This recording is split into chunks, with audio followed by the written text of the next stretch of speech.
First contact. The research vessel Eternal Seeker drifted at the edge of the Sol system, its crystalline hull refracting distant starlight into prismatic patterns. Dr. Verix Taloran stood motionless before the observation dome, all 6 of his eyes fixed on the third planet from the yellow star. "It shouldn't be possible," he whispered, his translucent fingers trembling as they manipulated the holographic display. "No sentient species should have evolved here, let alone survived." Behind him, the ship's crew, a collection of the Galactic Coalition's finest xenobiologists and planetary scientists, exchanged nervous glances. Senior researcher Neri, her feathered crest flattened in concern, approached with a data tablet. "The scans are verified, Doctor. This is indeed a Class X world." The classification hung in the air like a death sentence. In 8,000 cycles of Coalition exploration, no Class X world had ever produced a civilization. The conditions were simply too extreme, too hostile for complex life to develop intelligence. Yet the evidence was undeniable. "Look at these readings," Verix said, expanding the hologram. "Extreme gravitational forces, atmospheric composition that should be toxic to complex neural development, constant geological upheaval, devastating weather systems, radiation levels that should prevent complex DNA formation." He paused, his voice dropping to a whisper. "And they call it home." The data streams continued to pour in as the Eternal Seeker's sensors catalogued the impossible planet. Cities sprawled across continents. Artificial satellites orbited in precise formations. Radio and electromagnetic signals pulsed outward in complex patterns. "They've achieved spaceflight," Junior Analyst Ket noted, his crystalline body vibrating with excitement. "Primitive, but functional. They've even sent expeditions to their moon and neighboring planets." Verix nodded slowly. "Not just spaceflight. Look deeper." With a gesture, he expanded a section of data that had been flagged by the ship's artificial intelligence. The crew collectively gasped. "They've split the atom," Neri whispered. "A species from a Class X death world has harnessed nuclear energy. And according to these historical archives we intercepted," Verix continued, "they did it while still engaged in global warfare against each other." The revelation sent a chill through the observation deck. Most Coalition species had achieved interstellar travel only after thousands of years of peaceful unification. The idea of a divided species developing such destructive technology was almost inconceivable. "How did they survive?" asked Trell, the ship's evolutionary specialist. "Not just their environment, but themselves." Verix had no answer. For the first time in his 300-cycle career as the Coalition's premier xenobiologist, he was completely baffled. "We need to report this to the High Council," Neri suggested. "This discovery challenges everything we know about evolutionary development." "Not yet," Verix replied, his decision immediate and firm. "The Council would vote to quarantine this system without proper study. We need more data." He turned to the communications officer. "Prepare a first contact protocol. Standard linguistic package, coalition greeting, and inquiry of peaceful intent." The officer hesitated. "Sir, regulations state that Class X worlds are to remain under observation only until—" "I am well aware of the regulations," Verix interrupted. "But this situation is unprecedented. These humans have already detected our presence." He pointed to a data stream showing active radar signals bouncing off the Eternal Seeker's hull. "They know we're here. The question is whether they consider us a threat." The communications officer reluctantly complied, sending the carefully crafted message toward Earth. The crew waited in tense silence, each species processing the implications in their own way. Some, like the crystalline Ket, vibrated with excitement at the scientific discovery. Others, like the avian Neri, displayed clear signs of fight-or-flight response. The response, when it came, was not what anyone expected. "Incoming transmission," the communications officer announced. "It's not using our standard protocols." "Put it through," Verix ordered. A voice echoed through the chamber. the ship's translation matrix struggling to convert the unfamiliar language patterns. But the meaning was clear enough. Unidentified vessel. This is Earth Unified Space Command. We've been waiting for you. Permission to approach and establish diplomatic relations. Varix's eyes widened. Not fear, not aggression, not even surprise. The humans had responded with calm diplomacy, and most disturbing of all, an implication that they had been expecting first contact. They've been waiting for us, Neri whispered. How could they possibly know? Before Varix could respond, the ship's sensors triggered an urgent alert. Something was launching from Earth, rising through the atmosphere at incredible speed. Sir, the tactical officer called out. Multiple objects approaching from the planet's surface. Varix moved quickly to the tactical display. Weapons. Uncertain. They appear to be. The officer paused, confusion evident in his voice. They appear to be small transport vessels. Unarmed, as far as our sensors can determine. On the main screen, a dozen sleek ships emerged from Earth's atmosphere, moving with precision toward the Eternal Seeker. They were tiny compared to the Coalition research vessel, yet their formation and trajectory displayed a level of spaceflight mastery that should have been impossible for a species that had only recently achieved orbital capabilities. How are they accelerating that quickly? Ket wondered aloud. Their engine should be tearing those small craft apart. Varix studied the approaching vessels with growing unease. Something wasn't right. According to the intercepted transmissions and historical records, human spacecraft required massive chemical propellants and were limited to slow, inefficient trajectories. Yet these ships moved almost like Coalition vessels, with smooth acceleration and perfect formation. Sir, the communications officer interrupted his thoughts. Another transmission. A different voice came through, female this time, according to the translation matrix. Coalition vessel Eternal Seeker. This is Ambassador Elena Chen of Earth. We request permission to dock and establish formal diplomatic relations between humanity and the Galactic Coalition. The crew turned to Varix in shock. They know our ship's designation, Neri said, her voice barely audible. How is that possible? Varix had no answer. By all rights, these humans should be primitives, barely capable of escaping their gravity well, let alone identifying a Coalition research vessel.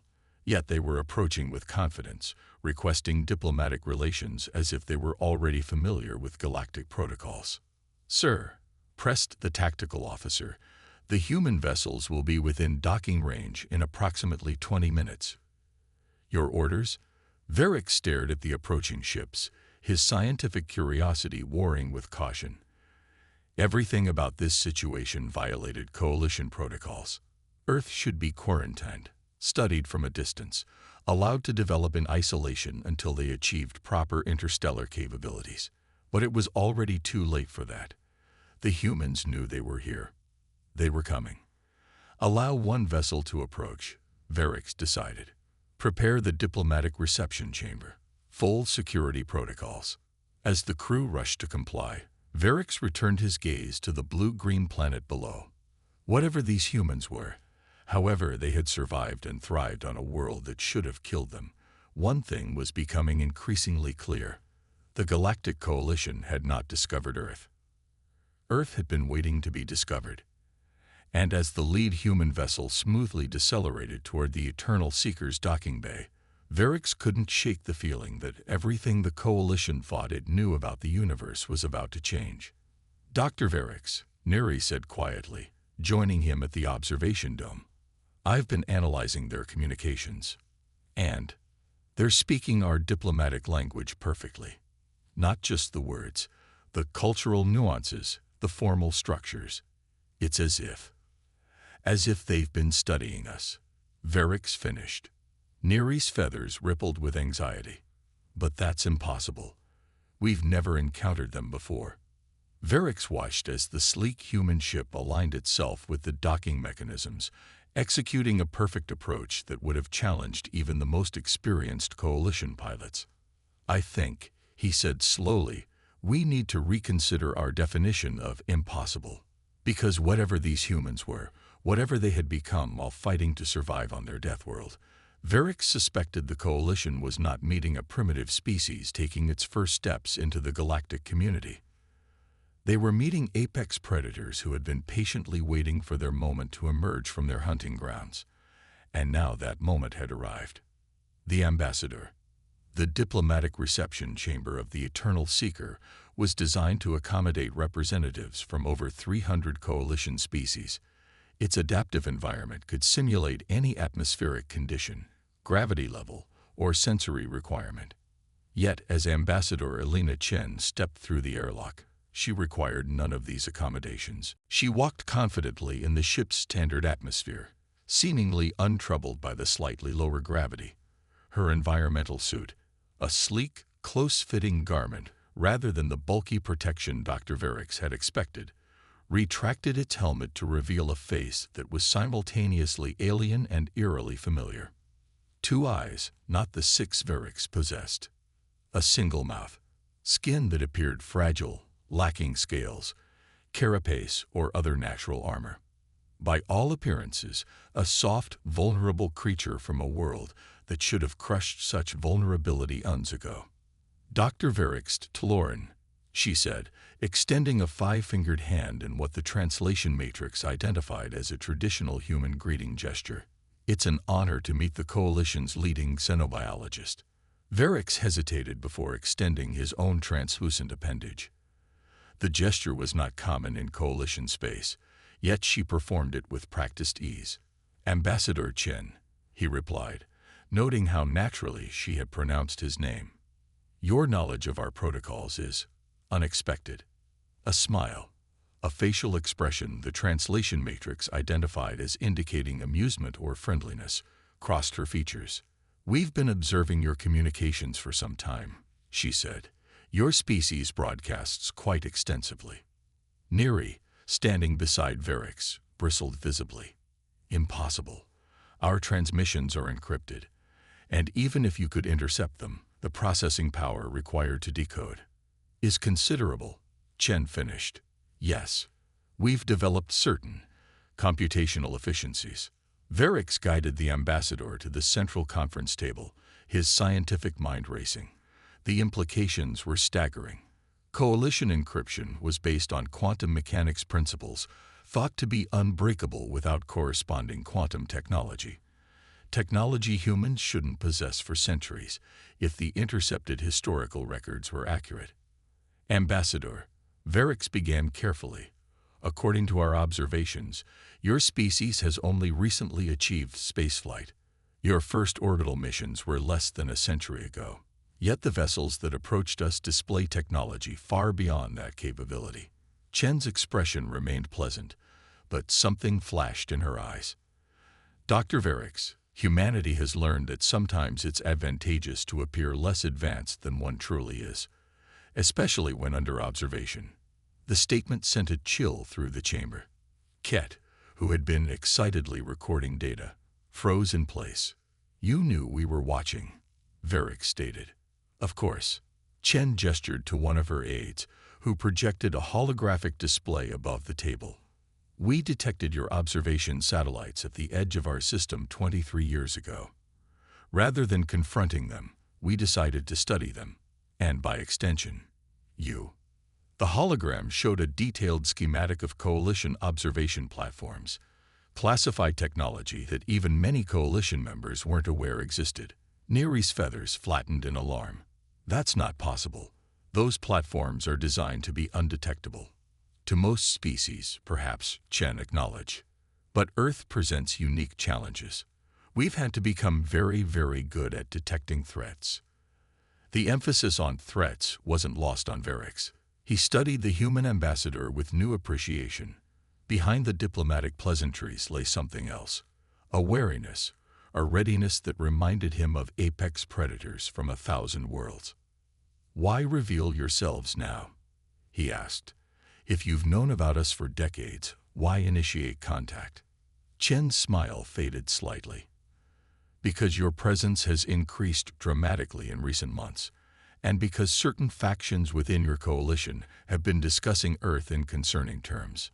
She tapped the holographic display, bringing up what appeared to be internal coalition security documents, classified at the highest levels. Potential biological contamination, she read. Evolutionary aberration. Possible containment protocols. She looked directly at Varix. Your Containment Directive 7 Alpha is particularly troubling.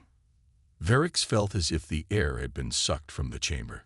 Directive 7 Alpha was the Coalition's most classified protocol, created after the Ventari incident when a predatory species had nearly spread throughout Coalition space. It outlined complete system quarantine, or, if necessary, sterilization. How did you?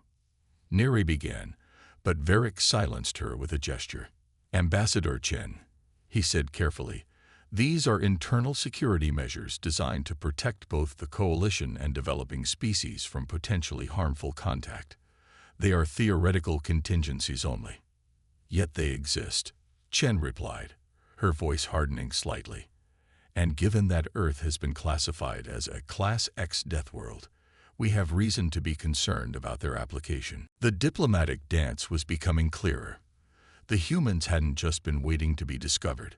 They had been preparing, gathering intelligence, assessing potential threats. Ambassador, Varix said, choosing his words carefully, I believe there has been a misunderstanding.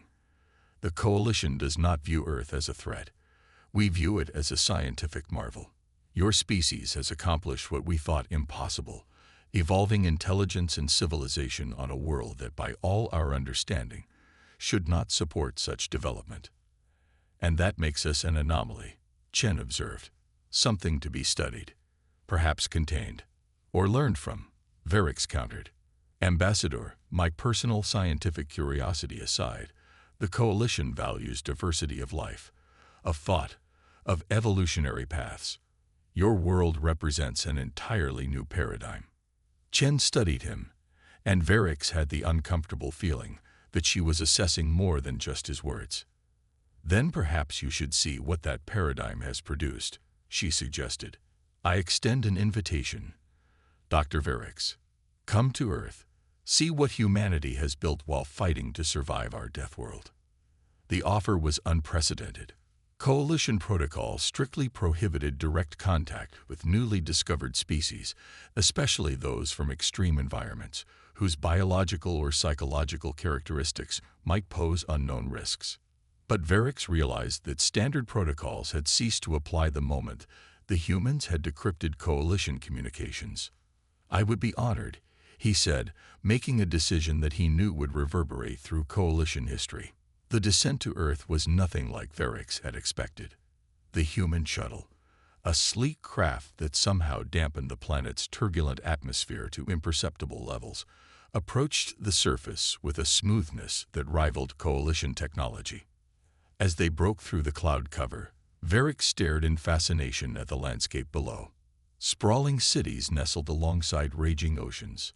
Infrastructure crisscrossed active volcanic regions. Agricultural zones thrived in areas that should have been uninhabitable. Your species has adapted remarkably to these conditions, he observed. Ambassador Chen, seated across from him, nodded. We haven't just adapted, Dr. Varix. We've embraced them. The shuttle banked, giving him a view of a massive structure built into the side of an active volcano. Our geothermal energy facilities, Chen explained. The tectonic instability that makes Earth so dangerous also provides nearly limitless energy. But the risk, Neri began, is part of the calculation, Chen finished. Humanity has always weighed risk against reward. It's how we've survived. The shuttle continued its flight, showing them agriculture that utilized the mineral-rich soils created by geological upheaval, cities designed to withstand hurricane-force winds, and transportation systems that function through flooding and earthquakes. You've turned your world's hostility into an advantage, Varix noted with growing admiration. Necessity, Chen replied. Early in our development, we realized we had two choices, leave or adapt. We chose both. The shuttle banked again, approaching what appeared to be a massive construction facility. As they drew closer, Varix realized with shock what he was seeing. "That's a starship," he said, the words barely audible. Indeed, rising from the construction dock was the unmistakable form of an interstellar vessel, not the primitive chemical rockets depicted in the historical records, but something that rivaled Coalition deep space explorers in size and apparent sophistication. "The Pathfinder," Chen confirmed. "Our first true interstellar vessel, designed for deep space exploration." Varix and Neri exchanged glances. According to their intelligence, humans were decades, if not centuries, away from such technology. "Ambassador," Varix said carefully, "the technological gap between what we observed and what you're showing us is significant." Chen smiled that same enigmatic smile. "As I said, Doctor, sometimes it's advantageous to appear less advanced than one truly is." The shuttle docked at a pristine facility where a delegation of human officials waited. As Varix and his team were escorted through the building, he noticed something peculiar. Despite the apparent technological sophistication, there were elements that seemed oddly primitive. Mechanical locks alongside quantum scanners. Paper documents in the hands of officials carrying advanced data tablets. When he inquired about this contradiction, Chen's response was illuminating. "Redundancy," she explained. "Earth has taught us never to rely on a single system. When a solar flare can disrupt electronics, when earthquakes can sever power grids, when volcanic eruptions can block solar collection, you learn to have backups for your backups." They were led to a conference room where historical displays showed humanity's evolution and development. Varix studied them with fascination, particularly the sections detailing what humans called world wars. Global conflicts that, according to Coalition evolutionary theory, should have extinguished their civilization. "You nearly destroyed yourselves," he observed, "multiple times." "Yes," Chen acknowledged without hesitation. "We are not perfect, Dr. Varix. We are not a utopian species. We have fought, killed, conquered, and destroyed. But we have also built, healed, discovered, and preserved." She gestured to a timeline showing humanity's recovery from these conflicts, their accelerating technological development, and their eventual unification.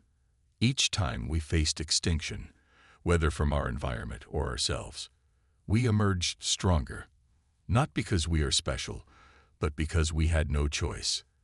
As the tour continued, Varix began to understand what made humans unique. It wasn't just their physical resilience or technological ingenuity. It was their psychological adaptation to constant threat. Where most species evolved to avoid danger, humans had evolved to confront it, analyze it, overcome it. And now, having mastered their death world, they were looking to the stars. The implications were both exhilarating and terrifying. Later, as they observed a demonstration of human adaptive technology, suits that could withstand environments that would kill most Coalition species instantly, Varix pulled Chen aside. "Ambassador, I must ask, why the deception? Why maintain the appearance of a primitive civilization if you've achieved this level of advancement?" Chen's expression grew serious.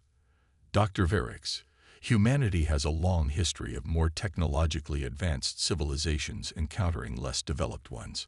It rarely ends well for the less advanced group." She looked out at the starship under construction in the distance. "We wanted to understand the Coalition before revealing ourselves fully, to ensure that your intentions were compatible with our continued existence." The statement carried a subtle warning that wasn't lost on Varix. "And now?" he asked. "Now," Chen said, "we hope to join the galactic community as equals, to share what we've learned from our death world, to contribute rather than conquer." Varix believed her, or at least wanted to. But as their shuttle returned to the Eternal Seeker that evening, he couldn't shake a profound realization.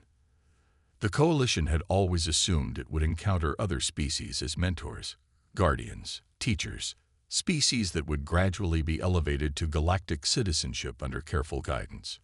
Humanity had no need of such mentorship.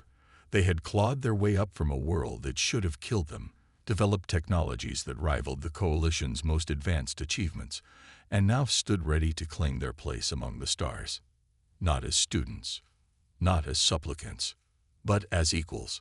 And as Varix began composing his report to the Coalition High Council, he couldn't help but wonder if some members would see that claim as the greatest threat the galactic community had ever faced. Crisis point. The Coalition High Council chamber fell into stunned silence as Dr. Varix Taloran concluded his report. The massive crystalline dome, designed to accommodate representatives from all member species, seemed to magnify the tension that now permeated the assembly. High Chancellor Zelfar, ancient even by the long-lived standards of the Azurian species, leaned forward on his gravity throne, his compound eyes fixed on the holographic displays showing Earth and its inhabitants. "You are certain of these findings, Dr. Varix?" he asked, his voice reverberating through the chamber. "I have verified them personally," Chancellor Varix confirmed. "The humans have achieved technological parity with the Coalition in several key areas, despite their isolation and environmental challenges." Murmurs swept through the council. Representatives from dozens of species conferred with their advisors, their reactions ranging from fascination to unmistakable fear. "And they wish to join the Coalition?" Zelfar asked. "They wish to establish formal diplomatic relations," Varix clarified. "Ambassador Chen has expressed interest in cultural and scientific exchange as a prelude to potential membership." General Krav of the militant Drakari slammed his armored fist on the council table. "This is absurd. A species from a Class X world should not even exist, let alone be considered for Coalition membership. I remind the General," Varix responded calmly, "that Coalition membership is based on technological and social development, not planetary origin." "In theory, perhaps," countered Science Minister Lyria of the Illuvian Collective, her translucent form shimmering with agitation. "But we have no framework for integrating a species evolved under such extreme conditions. Their psychology, their biology, their very perception of reality may be fundamentally incompatible with Coalition principles." Ambassador Threlv of the commercially minded Venturi rose, his four upper limbs gesturing for attention. "I see opportunity here. A species that has mastered survival in such conditions could provide invaluable technological and biological innovations. The potential economic benefits, outweighed by the risks," interrupted General Krav. "You've all seen the historical records. These humans have spent their evolutionary history fighting their environment, predators, and most frequently, each other. They are inherently violent. As are the Drakari," Varix noted pointedly. Krav's scales darkened with anger. "The difference, Doctor, is that we have had 10,000 cycles to integrate our aggressive tendencies into the Coalition framework. These humans have barely unified their own planet." High Chancellor Zelfar raised a limb for silence. "What is your assessment, Dr. Varix? You have studied them directly. Are they a threat?" Varix considered his response carefully. His scientific integrity demanded honesty, yet he knew how easily fear could override reason in the council. "They are a survivor species, Chancellor. They have developed in response to constant threat. This has made them resourceful, adaptable, and yes, potentially dangerous." He paused, making eye contact with each council member. "But it has also made them innovative, resilient, and surprisingly empathetic. They understand suffering in ways many of us cannot." He gestured to the holographic display, showing human medical facilities, disaster response teams, and environmental restoration projects. They have devoted considerable resources to overcoming not just the dangers of their world, but the destructive tendencies in their own nature. I believe they could bring valuable perspectives to the Coalition. The chamber fell silent again as the council processed his words. Finally, Zelfar spoke. "We will deliberate on this matter. In the meantime, diplomatic channels will remain open, but restricted. No technology transfers, no military information, no detailed Coalition records. We must proceed with caution." As the session adjourned, Varix felt a sense of relief. It wasn't the enthusiastic welcome he had hoped for, but it wasn't a rejection either. The coalition would engage with humanity, albeit cautiously. What Varix didn't know was that not everyone would abide by the Council's decision. 3 cycles later, Varix was awakened by an urgent communication from Miri. Her feathers were in disarray, a sign of extreme distress in her species. "Doctor, you must come to the research center immediately. Something has happened." When Varix arrived at the Coalition Science Directorate, he found Neri and a team of analysts poring over data streams from the Sol system. "What is it?" he demanded. Neri's response was to activate the main display. It showed several Coalition warships, not research vessels, but actual military craft, in formation near the edge of the Sol system. "The Drakari battle fleet," she explained. "They launched from their homeworld immediately after the Council session. They're positioning for a containment operation." Containment. Varix felt a cold dread spreading through him. On whose authority? General Krav is claiming a special security provision in the Coalition Charter. He's convinced several minor species to support him. Varix studied the tactical display with growing alarm. The Drakari were positioning their ships in a standard quarantine formation, a prelude to establishing a system-wide blockade that would isolate Earth completely. "Have they engaged with human vessels?" "Not yet," Neri replied. "But they're jamming all communication with Earth. Ambassador Chen and her team on Coalition Station Prime have been detained for security processing." Varix's mind raced. This was precisely the scenario humanity had feared and prepared for. If Krav's forces initiated hostile action against Earth, the consequences could be catastrophic. "I need to speak with the High Chancellor immediately," he said.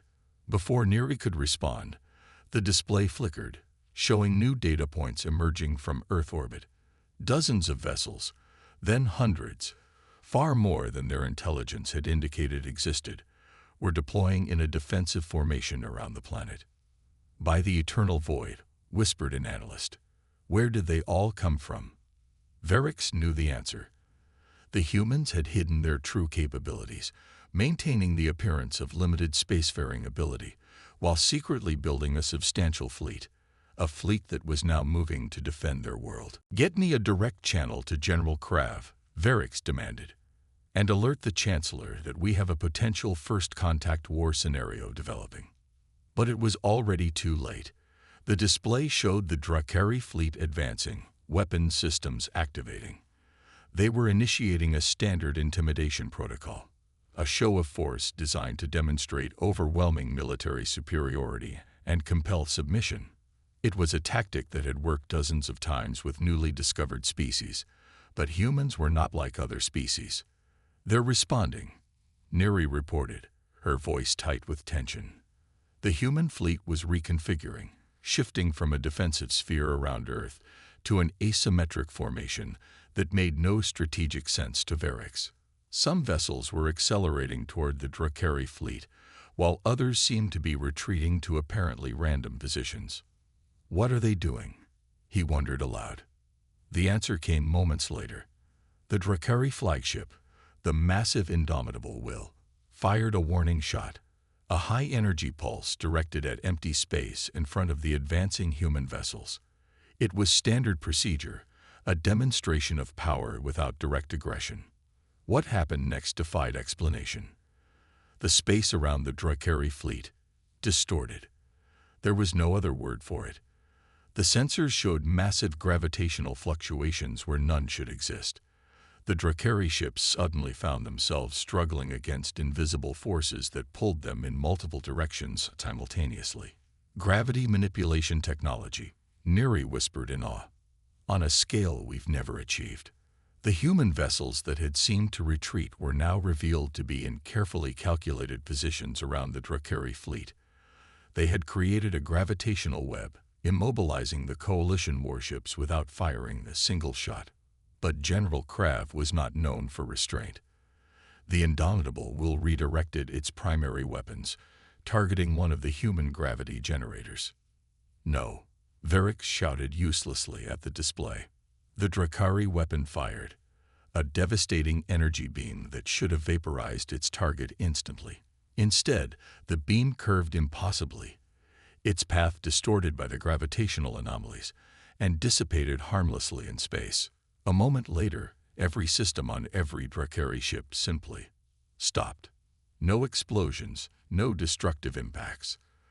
The mighty warships hung dead in space, powerless and immobilized. How? An analyst gasped. Our systems are hardened against every known form of electromagnetic warfare. They didn't use any form we know, Verix realized. These humans evolved on a world where electromagnetic disruptions occur naturally. They've mastered something we never needed to defend against. The display showed a new transmission originating from Earth. It bypassed all Coalition encryption and appeared simultaneously on every communication system in Coalition space.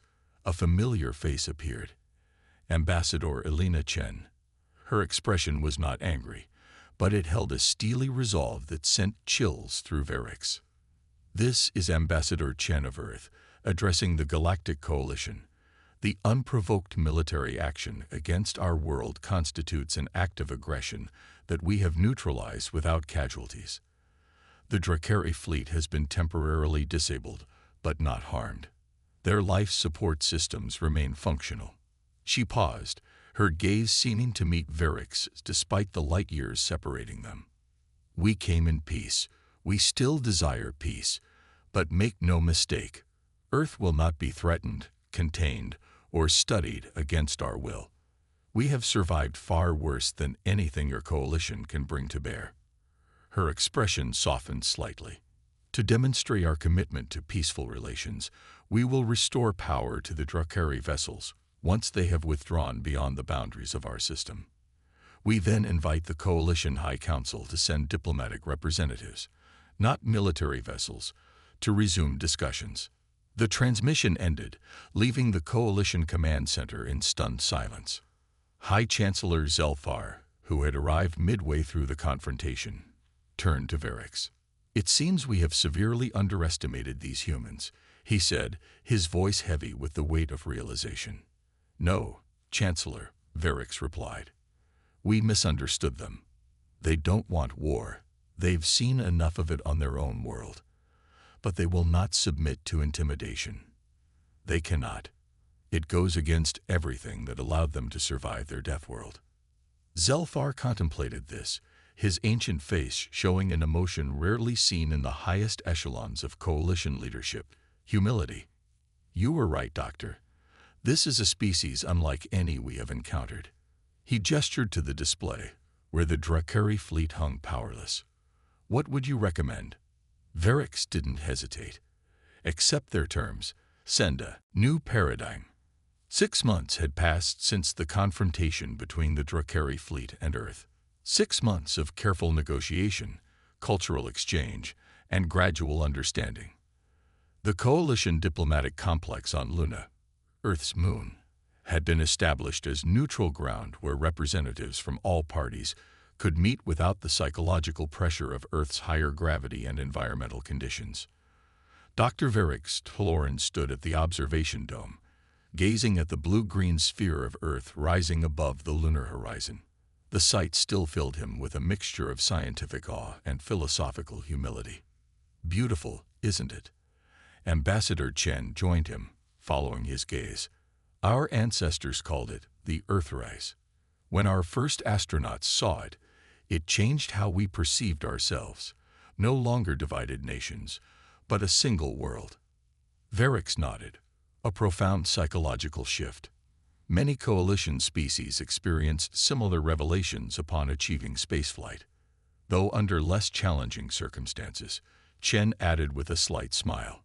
It was a gentle reminder of what made humans unique, their evolution under constant pressure, constant threat.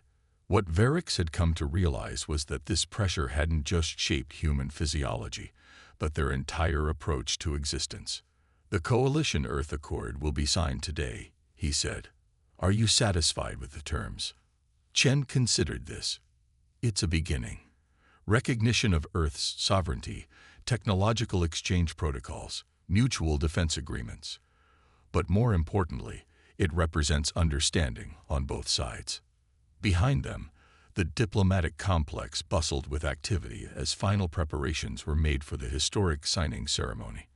Representatives from all coalition species would witness Earth's formal recognition, not as a protectorate or study subject, but as a sovereign entity and potential future member. General Krav still opposes the agreement, Varix noted, as do some human factions, Chen acknowledged. Fear of the unknown is universal, it seems. The confrontation at the edge of the Sol system had changed everything. The humans had demonstrated technological capabilities that rivaled or exceeded the coalitions in several key areas, particularly in energy manipulation, gravitational engineering, and adaptive systems. But rather than using these advantages to dominate, they had shown restraint, disabling rather than destroying the Drakari fleet, then immediately offering renewed diplomatic engagement. It had forced the coalition to reevaluate its fundamental assumptions about evolutionary development, technological progression, and the nature of intelligence itself. "I've been meaning to ask you something," Varix said, turning from the view of Earth. "During the incident, your ships created gravitational distortions that our scientists still cannot explain. How did you develop such technology in isolation?" Chen's expression became thoughtful. "Necessity, Dr. Varix. Earth's gravity has always been our first and greatest adversary. Escaping it consumed much of our early space program's resources. Rather than continuing to fight against it, we eventually learned to manipulate it." She gestured toward Earth. "Our world experiences natural gravitational anomalies due to its geological and astronomical properties. What your scientists see as insurmountable obstacles, we saw as opportunities for study." It was a pattern Varix had recognized repeatedly in his research on humanity, where coalition species typically evolved by finding environmental niches where they could thrive with minimal adaptation. Humans had evolved by constantly adapting to challenges that should have extinguished them. "The High Council is particularly interested in your environmental remediation technologies," Varix mentioned.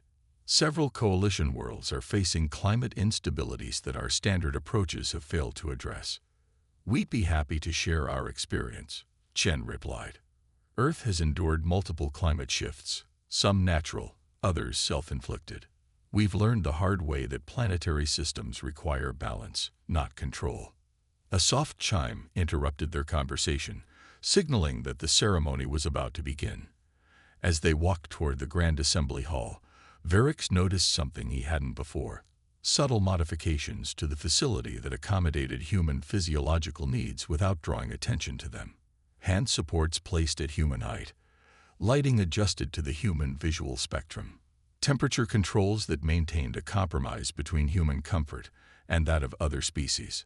Small details, but they spoke volumes about the evolving relationship. The coalition was learning to adapt to humanity, just as humanity had always adapted to survive. The assembly hall was filled to capacity. High Chancellor Zelfar presided from the central podium, his ancient form commanding respect.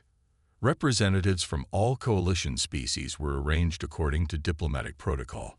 Even the Drakari were present, though General Krav had sent a subordinate rather than attending personally.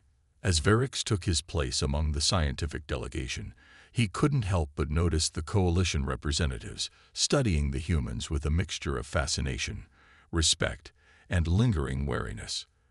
The humans, for their part, maintained a dignified presence, neither dominant nor submissive in their bearing. High Chancellor Zelfar activated the ceremonial tone, bringing the assembly to order. "Representatives of the Galactic Coalition and Earth," he began, his voice carrying the weight of 20,000 cycles of leadership experience. "Today marks a significant moment in our shared history." The Chancellor's speech was diplomatically perfect, acknowledging past misunderstandings while emphasizing future cooperation. As Varix listened, he reflected on how dramatically perceptions had changed since that first encounter with the Eternal Seeker. Earth was no longer classified as merely a Class X death world. It had been reclassified as an evolutionary crucible, a term newly created to describe environments that accelerated adaptation through extreme selective pressure. Already, coalition scientists were identifying other such worlds and reevaluating their potential for producing unique forms of intelligence. When the Chancellor concluded, Secretary General Maria Santos of the United Earth Government rose to sign the Accord on humanity's behalf. Her speech was brief but powerful. "The people of Earth have always looked to the stars with wonder," she said. "Today, we take our place among them, not as conquerors or supplicants, but as partners. Our journey has been different from yours, shaped by the challenges of our world.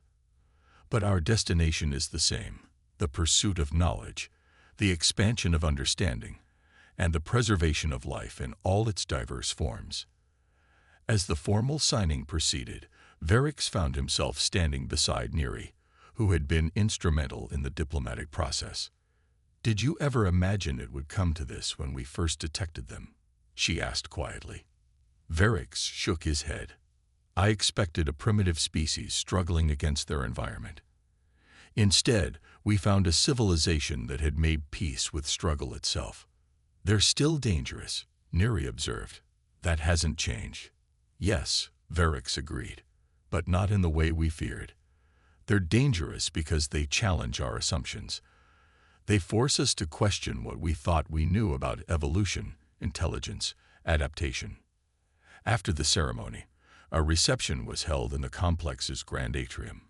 Coalition representatives mingled with the human delegation, exchanging ideas, forging connections, exploring differences and similarities.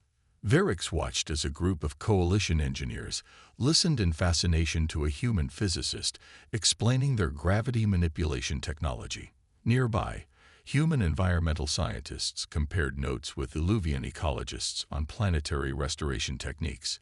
Even a few Drakari military officers were engaged in thoughtful conversation with their human counterparts, warrior cultures finding common ground despite their recent confrontation.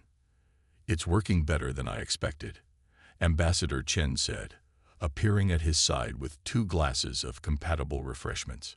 She handed one to Verix. "Curiosity is a powerful force," he replied, accepting the drink. "Perhaps the one thing our species truly share is the desire to understand. And to survive," Chen added, "though we've taken different paths to that goal." They watched as a human physician demonstrated an adaptive medical technology to a group of coalition medical specialists. Technology developed to function in Earth's varied and hostile environments that could now be applied to treat diverse species across the galaxy.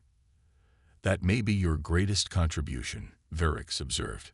"Not any specific technology, but your perspective.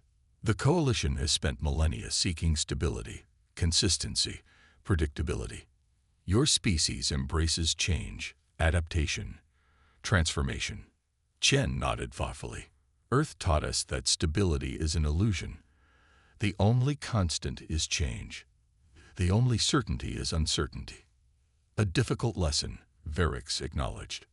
"But a necessary one," Chen replied, "and one the Coalition may need as it faces challenges beyond its current boundaries." Verix knew she was right.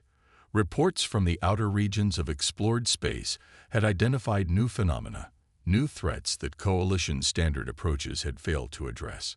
Spatial anomalies that defied conventional physics, aggressive non-biological entities that couldn't be reasoned with or contained, environmental degradations that spread across star systems like contagions, problems that required adaptive thinking, problems that required the unique perspective of a species evolved to thrive in adversity. "There's something I've been wondering," Verix said after a moment. "When we first detected your world, we classified it as a death world, a place where intelligent life should not have evolved. Yet you not only survived, but thrived there." "And," Chen prompted, "I wonder if perhaps our definition was wrong. Perhaps it's not the peaceful, stable worlds that naturally produce intelligence, but the challenging ones. Perhaps struggle itself is the catalyst for higher consciousness." Chen smiled. "An interesting hypothesis, Doctor. One that would rewrite your evolutionary theories." "One of many revisions we'll need to make," Verix acknowledged. Your existence has forced us to reconsider fundamental assumptions about life, intelligence, and civilization. The reception continued around them, the living demonstration of cross-species cooperation that would have seemed impossible 6 months earlier. As Varix observed the interactions, he noted how quickly the initial wariness was giving way to genuine exchange. "What happens next?" he asked. Chen looked toward Earth, visible through the atrium's transparent dome. "We continue to learn from each other. We explore together. We face new challenges together. And if those challenges prove insurmountable," Varix couldn't help asking. Chen's expression grew serious. "Then we do what humanity has always done, what your coalition has done in its own way. We adapt. We overcome. We survive." Looking at the determination in her eyes, Varix believed her. And for the first time since discovering that impossible blue world, he felt not just scientific curiosity, but genuine hope for the future of the galaxy. 5 years later, Dr. Varix Florin stood on the observation deck of the Horizon Breaker, a joint coalition Earth deep space exploration vessel. The ship represented the pinnacle of combined technologies, designed to venture beyond the boundaries of known space. Beside him stood Captain Maya Wong, the human commander of the expedition. Her environmental suit was barely distinguishable from standard coalition attire, though Varix knew it contained specialized systems to support her physiology in the ship's compromised atmosphere. "Final preparations are complete, Doctor," she reported. "All research teams are secured. We're ready to transit." Varix nodded, checking the status of his own research team. The crew of the Horizon Breaker was evenly divided between human and coalition specialists, each bringing unique perspectives and capabilities to the mission. "The gravitational anomaly is holding stable?" he asked. "As stable as a tear in space-time can be," Wong replied with the characteristic human comfort with uncertainty that still occasionally unnerved him. "Our adaptive shields will compensate for any fluctuations." Those shields, a human innovation based on their experiences with Earth's electromagnetic instabilities, were just one of countless technologies that had emerged from the partnership. Coalition theoretical science combined with human practical adaptation had produced advances that neither civilization could have achieved alone. "Then let us proceed, Captain," Varix said. Wong nodded to her first officer, who relayed the command. The massive ship's engines engaged, propelling them toward the spatial anomaly that had defied all previous coalition attempts at exploration. As they approached the swirling distortion in space-time, Varix reflected on the journey that had brought them here. From that first encounter above Earth to this joint expedition into the unknown, a remarkable evolution in understanding and cooperation. The humans had not conquered the coalition, as some had feared, nor had they been subjugated or contained. Instead, something unprecedented had emerged, a true partnership between species with fundamentally different evolutionary paths, but complementary strengths. Where coalition species offered stability, methodical analysis, and vast accumulated knowledge, humans brought adaptability, innovative thinking, and comfort with the unknown. Together, they were venturing into regions of space that neither would have risked alone.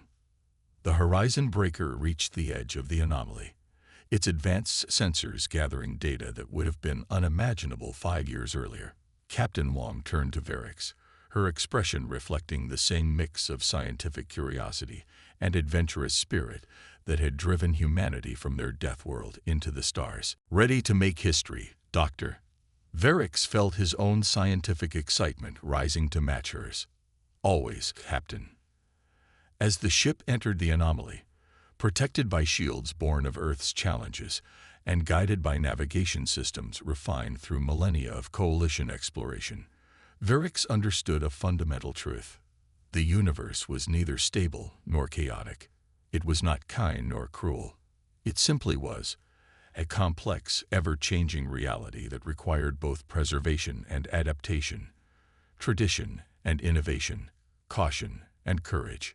The coalition had mastered the first elements of each pair. Humanity had mastered the second. Together, They were ready for whatever waited beyond the known.